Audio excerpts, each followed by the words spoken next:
Hello and welcome. This is Heslop Tech Talk live, and we are here live on Hangouts on air today. We got a good show, got some good topics for 8K monitors, Nintendo Switch, foldable displays, you name it, we got it. Josh, Jeremy, how you guys doing today? Fantastic.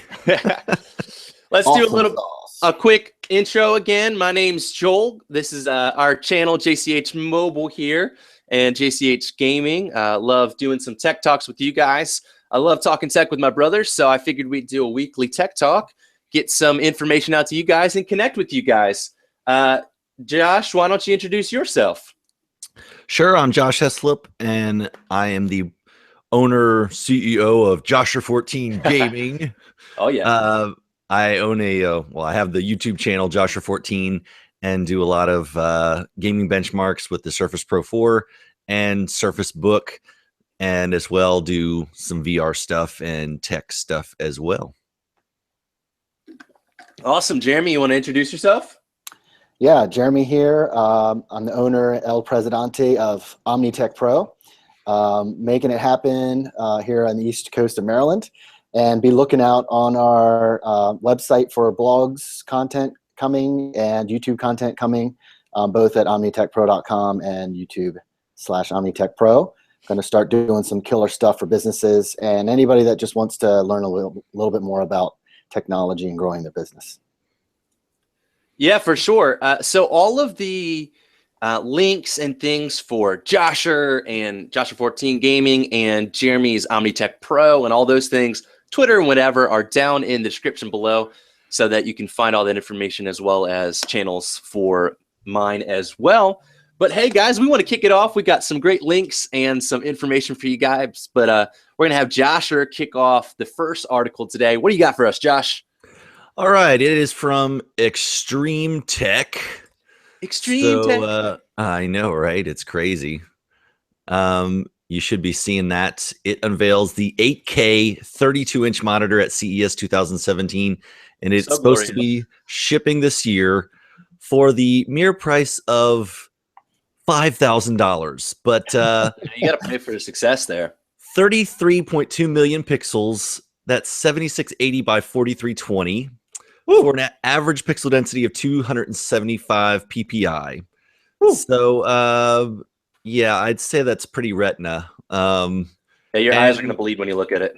It's supposed to have 100% of the Adobe RGB and sRGB color gamuts, and then 98% of DCI P3, and then 80% of the newest UHD Blu-ray 2020 gamut. So we shall see how that all works out. But you can go to extremetech.com to get more more info. You know, for me, I always go to ExtremeTech. That's the only browser I have favorited. Exactly. You know, I take all my tech there, and that's how you guys get it, is from there. No, but that looks great. We're moving into the 8K world. I mean, 4K isn't even really a standard yet for monitors, but they were pushing them big time with Dell, and you know, there's not really much other right now for 8K monitors. But you know, as the new 8K monitors come out, that means that 4K is going to be more affordable. It's going to be easier to look at and get. So I always love things pushing forward, and this will just be better for the industry. But man, that price tag, where I'm not going to get one of those anytime soon. I'd rather buy a couple 4K monitors at that price and make it more viable for that. Plus, the only way you can even drive this monitor is with like 2 NVIDIA Quadro, you know, total CAD scale GPUs, or 2 Titan XPs in SLI. It's just like, and it's using like the brand new DisplayPort 1.3, which isn't even available on any consumer cards. It's only in, you know. Yeah. So it sounds like the 1% of the 1% are going to be able to use this. It's like no normal consumer is ever going to consider this. It's like PC elitist problems here. But Dell's like, have you seen my muscles? Can you see what we do? They're And they're pushing things forward. Dell makes a solid display. I've got one back there, but so they're going to be putting good things out, and I'm happy to see that it's pushing forward and people are doing it and using it. So we'll see here in the future kind of where they're going with that. But moving on here, guys, are you excited for Nintendo Switch? Is going to be unveiled tonight. Yeah, I'm pretty pumped. It's 11:30 p.m. For Eastern Standard Time, I believe. So getting kind of late, but we'll be able to see that tonight. They'll be able to unveil kind of all the fuller workings with it. That's something that I've been waiting for a while. I've been waiting for exactly like you. They're going to explain more with this. They're going to explain more what it, how it works with charging, whether you need the dock at all times to charge, or is there a separate charging just for the portable handheld itself. One of the things, I'm going to screen share a hilarious tweet. Last night was Merry Switchmas Eve.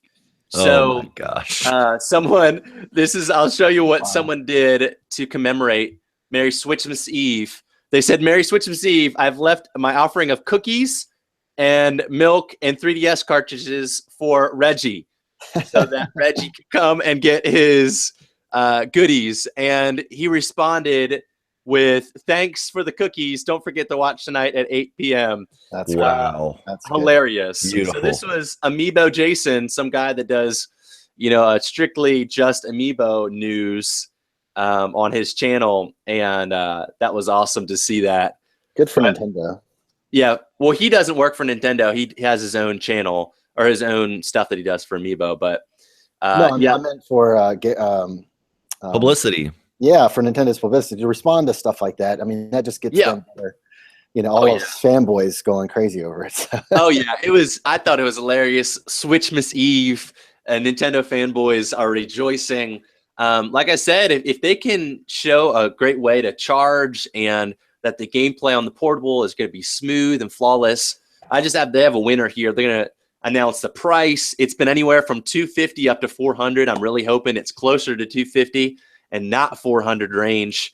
But you know what? We'll see here and kind of see where we're at. Now I'm looking forward to that. I've already seen The Verge is like saying, 5 things that Nintendo better not screw up, and one of those things is the hinge. The hinge, it looks so flimsy. It's like little plastic piece that's like barely. I'm sure that you're going to get a lot of returns for that, but we'll see what happens. On the dock itself, you're saying the hinge on the screen part has a little hinge that you can basically fold out. Oh, the kickstand. Yeah. Nice. Cool. Okay, well, moving on. We're excited for the Nintendo Switch, but Jeremy has our next article here. Dell putting in work. What do you got for us, Jeremy? Yeah, so on the tails of the Surface Studio announcement, Dell came out of kind of left field. I mean, we just saw that they make beautiful screens. So now they have a Studio Surface clone, essentially, where you can have this as a separate monitor. The interesting thing is that they actually have the same exact little dial wheel that Microsoft has, which I was kind of like cool until they totally from Microsoft. Cloned it. Exactly. I mean, it looks like an exact copy. The same copy of that. I mean, and now maybe somebody else had the tech, maybe a Wacom or somebody else had the patents on that. Okay, Dell could just grab it. I don't know for sure. I mean, this might be the answer to having to buy a Surface Studio. If you're already have your graphics machine set up, right? Already wanting to see what a Surface Studio is all about and see if it'll benefit you. This is supposed to come out at a lot less, discount price to the full Studio. And obviously, it's going to still cost you a little bit. I didn't see an exact price on it. Right. No, that makes a lot of sense because that's for people that don't want to get a whole unit just devoted to that. But if they're creatives and they want to have a place for a tablet type interface and be able to draw and sketch and write up notes, this seems great. You're so right, though. The price point could be a big, big thing here. I don't know where they're looking with it. That's crazy that they just straight up said, you know what? That the turn wheel looks awesome. We're gonna take it. I think if it's like $1,200, $1,500 at the It'll most, sell like it'll sell. Yeah, it'll sell like hotcakes. And the beauty is that if you can upgrade your machine, you don't have to upgrade your touchscreen now. Right. Whereas Surface Studio, if today's hardware might be outdated in a year or two. So, and they didn't even come out with full like really hot specs on the Studio anyway. So I kind of like this model, having the peripheral to be able for graphics designers, and I think between the two, it's going to give people a lot better choices for sure. Yeah, I like that. That'll anytime there can be a little bit more competition. I love that the Studio exists and that Microsoft made that. It's not something that I would probably buy, but it's out there and for people to be able to check that out. But I think this is a much more viable option for normal cases and people that want to just be able to get more creativity in their workflow. I think this would be a much better option. But we got CES rounding down, finished that up, and lots of stuff happening with it. One of the biggest things that came was this Razer prototype. But Josh, what do we got? What happened? You know what?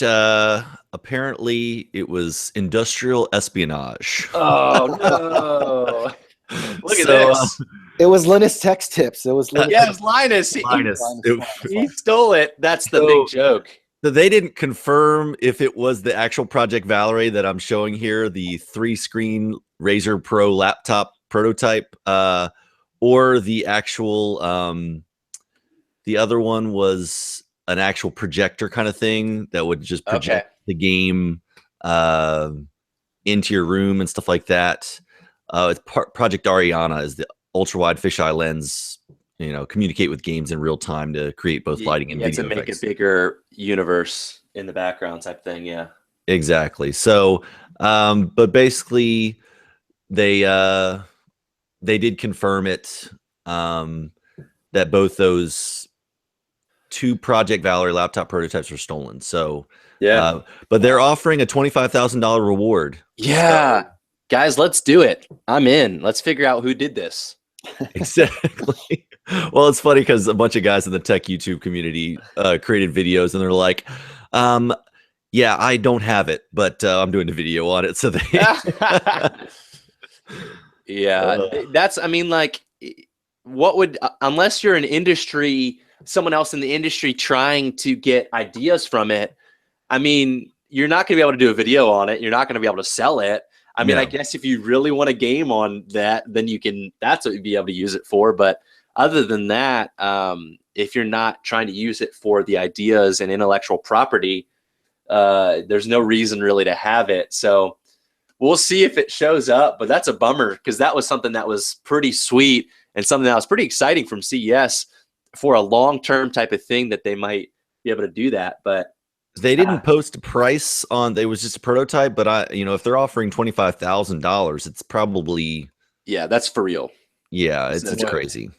Well, all the R&D and everything that goes into developing something like that, and if it's their only prototype, they just squeaked it out for CES, like a lot of these companies do, just to get it on the show floor.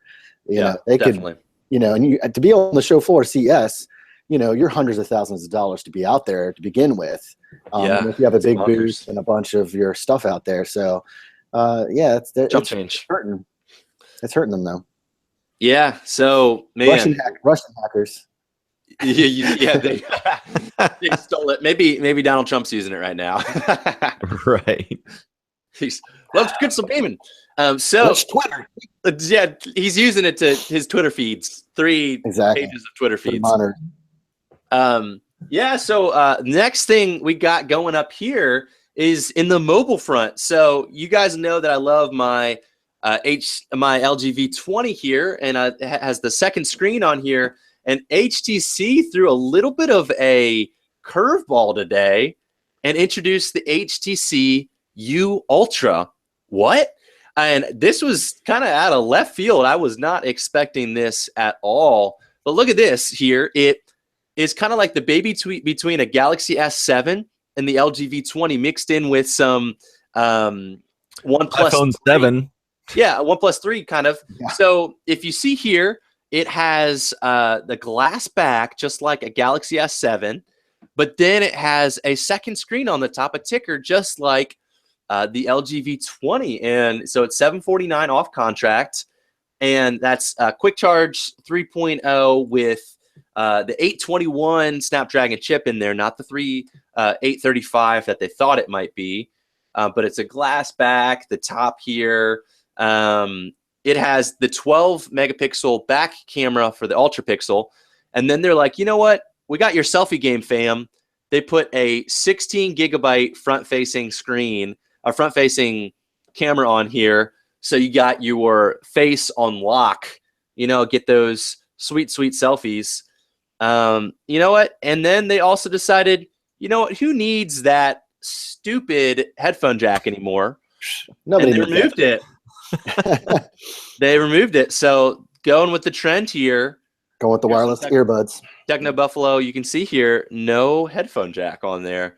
Wireless earbuds are with it. They have the special headphones that are USB-C headphones here that come in the box. So do they have the front? Do they have the front facing speakers that HTC usually does? Or I don't think so. I think it's just the bottom firing. I don't know if the top speaker is also front firing. Like if you can use that as a loudspeaker as well. They have HTC U Sonic. I don't know what all that involves. It's a better omnidirectional microphones. You record sound in 360 immersive audio. So they're going to talk about, you know, their big stuff, and they're going to talk it up, and who knows what's going to be there. But that's up for pre-order right now. It's interesting. We'll see if this competes, but HTC really needs a winner. They're moving away from that one moniker and sticking with this you, and they're like, because you do things. It's your life. It's you. You know, whatever that means. What about the V30, LG V30? Is that going to have the second screen? So this seems like a shot over the bow to LG. You know, trying to combine all the latest and greatest. Yeah, they were like, hey, isn't LG's doing pretty well, right? Yeah, they're doing well. Samsung, they're killing it. You know what? Let's do both. Glass back, front, extra second screen. We got you, fam. You know, I don't know what they're trying. But HTC, they've had some solid phones, the M7, the M8, you know, and then they just had a bout where they just weren't doing that great. So the 10 was a solid device, but just didn't sell well, and it just kind of drowned out in the other devices. I think this is their way to kind of push something out big that can maybe change some people's opinions at HTC. But man, does that look like a S7 from the back and that second screen on the front? So we'll see. I'm hoping them well, and I'm hoping it's a good phone overall. They haven't really they didn't let anybody shoot video on it at CES. You can only take pictures, and they were only allowed to release those pictures today. So there's really not too much information besides specs, that it has that second screen on the front, and we'll see about UI and what that works with, how they integrate that second screen. Maybe they can do some more on the software end. They're great with their software. Maybe they can do more than LG does with that front screen, second screen. So who knows? Do you guys, LG V30, they haven't released any information on it, so I don't know if it's going to have that second screen still. I'm assuming it probably will, but no huge information released on that yet. You guys have any more thoughts on that? Yeah, they're just not. They're just shooting in the dark here. I think they're pretty big in saying that it's not a comeback. You know, this is HTC, tried and true, but don't call it a comeback. I mean, come on here. Exactly. But they want to put something out there and make it a big deal. So we'll see. I'm rooting for them. I'm hoping they're doing a good job, but I'd like to get to play with the device and see if it's something that would be a solid alternative to some of the main flagships. But who knows? All right, Jamie, what do you got for us next? Speaking of mobile giants. Yeah, exactly. I just saw this pop up today. Let me get my sharing here. We basically have announcing from two different companies phones that expand into tablets. So kind of really took me back for a second there. I'm like, yeah, exactly. Kind of folds out from the middle. Yeah. You know, you're jamming on your phone, you're doing your stuff, and then, oh, let's watch a YouTube video in full or check out some other stuff. So it'll be interesting to see how they execute it. If they can make it so that it's types of screens, and it doesn't flip like the phone around to the other side, and like you could have your calendar and date book, or you know, contacts or something on the tablet, and then have the phone with a different display. You know, they do. It kind of seems like gimmicky, but I'm waiting. It'll be really interesting to see what they pull out of this. So both LG and Samsung. The Samsung name, the Yoom, seemed kind of, the name sounded kind of weird, but otherwise, it'll be interesting to see what they do. Yeah, for sure. What do you guys think about that? No, this bendable technology has kind of been in and out of the news for the last year. They're really trying to push that and make it something big. And LG, I think even last year, and I think Note 7 had like a working kind of prototype-ish at CES to kind of show it off, but it wasn't, you know, big or in the mainstream at all. And so this seems like they have some working prototypes now, and that it could actually be usable. So I think that we'll see if that's something viable. I mean, what was it? 3 or 4 years ago, there was a smartphone that had something similar to that, but it wasn't a bendable. It just had like a flip out display that you could do in phone mode that was just like this, but then it could flip out to be a tablet mode to make it like a 6-inch phone. And there was like a 3-inch when it was flipped shut. So this seems like something that could be pretty cool if it's implemented well and it's seamless between flipping. And the biggest thing that I'm worried about is kind of durability. Like, is that going to be a long-term product that'll be solid, or I don't know. Guaranteed 10,000 bends in only 1 year. Like, yeah, the bend test will be funny. Does it bend? What's up with that? Yep. It does bend. Right, unbox therapy. That's your first video. Exactly. He's going to get trillions of views. Oh my goodness. But they don't have to carry two devices around. That's also, the major app for this. So selling point. You know, yeah, it's a winner for sure. Yeah, because I mean, and the fact that the tablet is half the size, so you're not carrying around a 7-inch tablet. You're carrying around a 3.5-inch tablet, and then you unfold it, and boom, there you go, twice the size. So for sure, this technology, I mean, whether or not it's going to be mainstream in phones and tablets, it'll definitely have huge uses for other things, for foldable displays like that. So that technology isn't going anywhere. I don't think that's gimmicky. I think it's going to do really well. It's just depending on whether that's going to do well in major consumer units or in like household items, or what it's going to really win out in as far as consumer electronics, how that is going to play out. I think that's going to be a big deal later on for sure.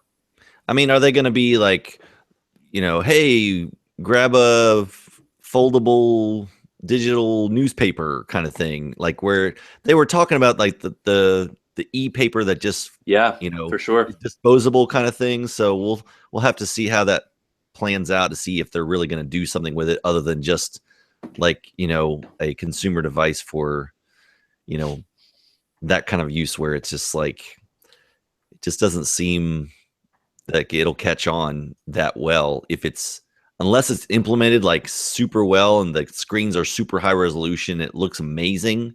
I don't think it's going to really take off because it's probably going to seem more flimsy than anything else. But time will tell.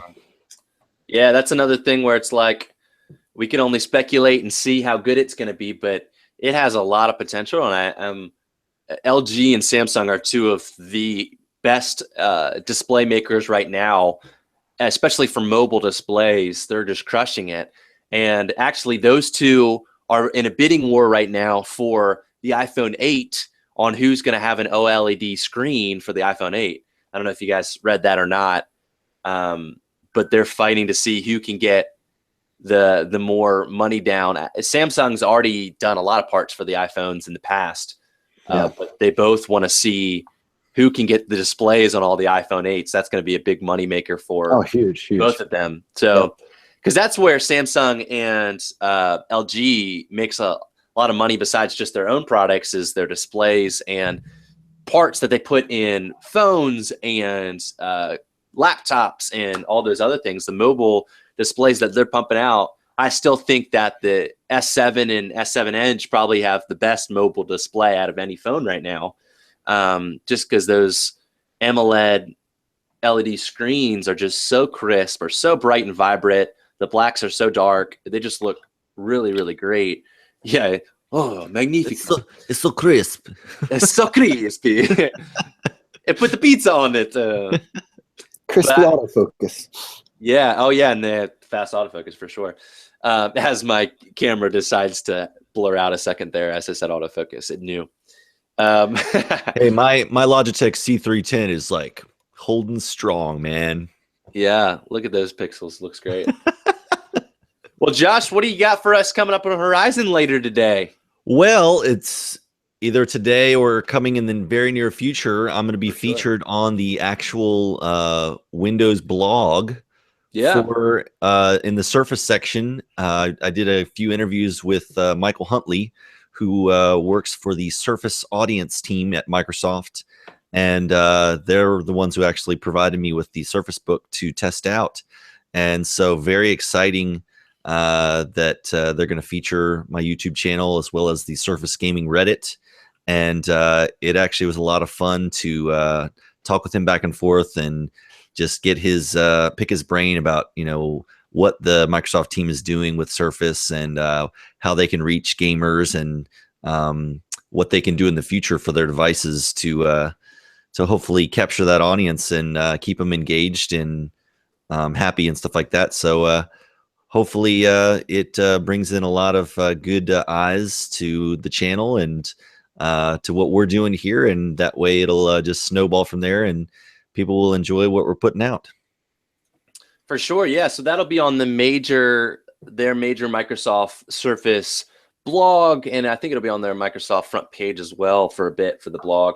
But I left a link for the Surface blog below, and that way you can click and refresh. And probably if you're watching this later, it'll be live at that point. It'll be at the top. Just look for Joshua 14, and every 5 seconds, just keep on just refreshing. Just yeah, just camp out at your laptop or phone or whatever. Refresh the page. I think that's a good use of your time.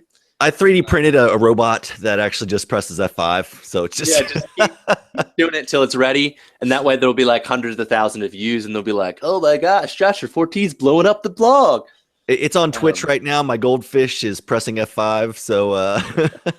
Nice. Love it. Yeah. Twitch plays Joshua 14 blog.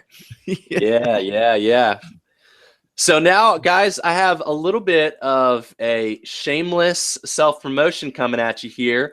I've been wanting to do a rework on my website for a while now, and we went ahead and did it. It went live last night. So here's a little bit of joelheslop.com for you. It's super simple, a little bit of parallax, but just, you know, showing off some of my videos, some of recent posts of things that I've been working on, things like that, and some about me and other things like that. But if you want to learn a little bit about myself and what I do with videos and stuff like that, feel free to check that out and leave a comment down below. Let us know if you have any improvements or some things that, you know, you would want to improve on the site. This is a 1.0 of the site, and just getting some things out there with socials and some connections and ways to better promote the channel and some other videos, things that I'm doing. So wanted to get something up that looked better than and more streamlined, looks better on mobile and tablets and things like that. So if you have any things that you'd like, if you're a web designer and you want to give me tips, let me know. I'm just glad that I can pin your posts on Pinterest, so you know. Yeah. Actually, I tried to figure out how to get rid of that, the little thing at the bottom here. I couldn't find how to get rid of the Pinterest. I'll get rid of that. But you know, you got Facebook, Twitter, Google Plus. You can email it to a friend. You know, you start an email chain all over the world. If that's what I really want you to do, and then, you know, pin it so that way your girlfriends and creative friends can check it out. In between all the recipes, Like it's going to be out there. It's gonna be awesome. So, don't knock the Pinterest. Hey, it's powerful. It's popular. People making lots of money on there. So yeah, I'm not in the Pinterest game yet. Get on board. For sure. Well, cool. That's been something I've been working on a little bit here, and I wanted to get that guys out to you guys. But like I said, all the links to Josh's blog, to his website, to Twitter, to Jeremy's Twitter, his website, OmniTech Pro, and some other things are on there. My website and socials are down in the links below. Feel free to check any of that. But Jeremy, what do you got coming up on OmniTech Pro's YouTube page for us? Yes, so we're going to be launching a couple videos in the next couple days and weeks, all about business technology. This next one is going to be New Year's resolutions for tech. So people always come up with like, hey, I'm going to lose weight. Well, we have ones for cleaning out your passwords or your subscriptions on your inbox. So we're going to give you some tips of how to clear out your tech in the new year. And so be checking out, subscribe to our YouTube page or to our blog, and we'll get that out in the next day or two. Yeah, that's so great. One of the top resolutions that was Googled January 1st was how to get more organized. And that totally goes with your technology space between your social media and your websites and your passwords.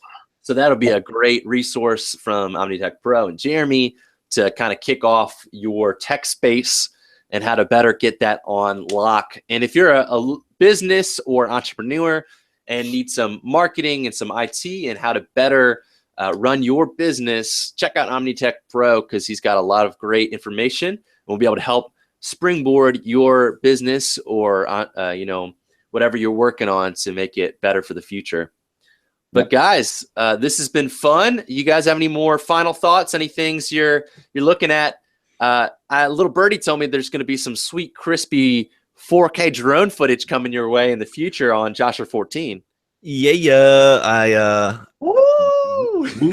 was having a deal and I couldn't control myself, so got those fingers ready to do the It's not DJI, but the little company called Unique, the Q500 4K.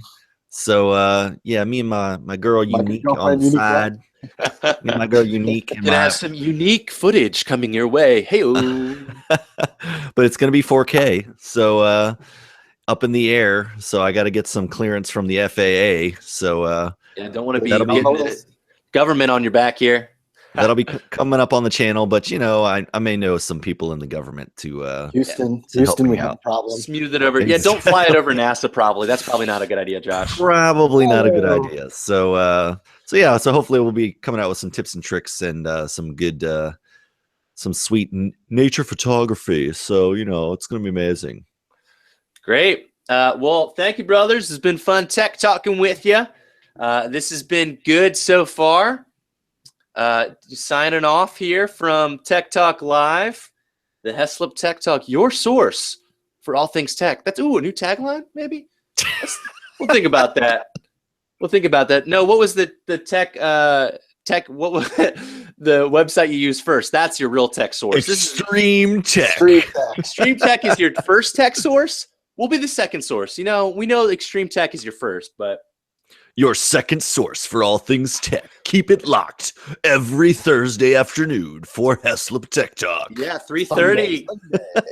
Keeping it Thursday. Before you go to the bar and get sloshed, it's Heslop Tech Talk. Well, guys, this has been great. Thanks for listening to us with some tech talk. We look forward to your feedback in the comments. Check out some of those links below. But as always, you guys, you know what? I'm going to have to ask you to keep it classy.